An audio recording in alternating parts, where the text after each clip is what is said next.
আমি মোল্লা সাবির হোসেন, চেয়ারম্যান ৯ নম্বর খলিশখালী ইউনিয়ন পরিষদ, উপজেলা তালা, জেলা সাতক্ষীরা। বিগত কিছুদিনের বৃষ্টিতে আমার এই ইউনিয়ন সহ আশেপাশের এলাকায় ব্যাপক জলাবদ্ধতা সৃষ্টি হয়েছে, ব্যাপক এলাকা প্লাবিত হয়েছে। আমার ইউনিয়নের 4 ভাগের 3 ভাগ এখন প্রায় পানির নিচে, মারাত্মকভাবে ক্ষতিগ্রস্ত হয়েছে। আমাদের এলাকার প্রধান মানুষের জীবিকা হচ্ছে মৎস্য চাষ।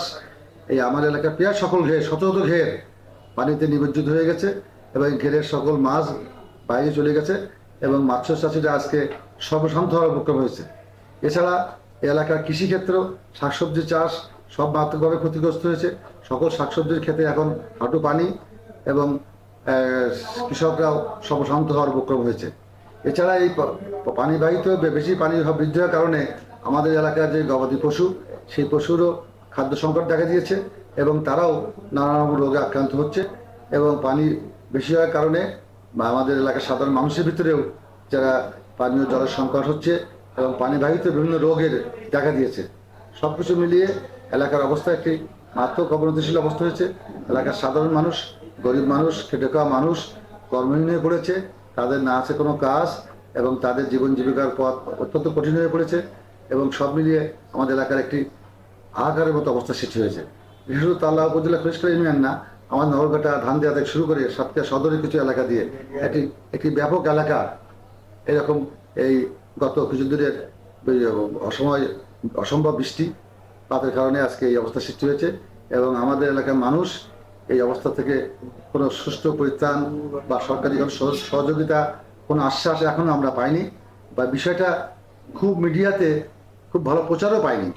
এটা খুব দুর্ভাগ্যজনক ব্যাপার যে বিষয়টা কিন্তু কোনো মিডিয়াতেও তেমনভাবে আসছে না।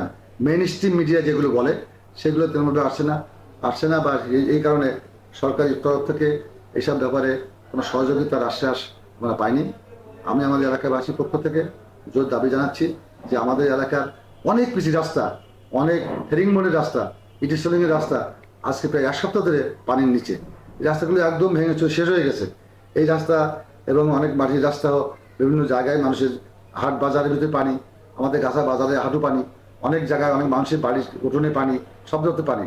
এই যে মানুষের যে অবকাঠামোগত ক্ষতিটা হয়েছে, এই ক্ষতিটা পূরণ করার জন্য সরকারের বিশেষ দৃষ্টি দেওয়া দরকার এবং পানি শুকনো হওয়ার পরে এই রাস্তাঘাট আবার নতুন করে তৈরি করার জন্য আমাদের অনেক বাজেট দরকার, অনেক অর্থ দরকার। এই বিষয়ে সরকারের উচ্চ পর্যায়ে দৃষ্টি দেবেন এই আশা করি। এবং আমাদের এই এলাকার মানুষের এখন যে অর্থনৈতিক যে ক্ষতি হয়েছে, জীবন জীবিকার যে ক্ষতি হয়েছে, সে বিষয়ে সরকারের উচ্চ পর্যায় থেকে সাধারণ মানুষের সাহায্য করার জন্য কি করা যায় সে বিষয়ে প্রয়োজনীয় ব্যবস্থা নেবেন এই আশা করছি আমরা এবং এর জোর দাবি জানাচ্ছি।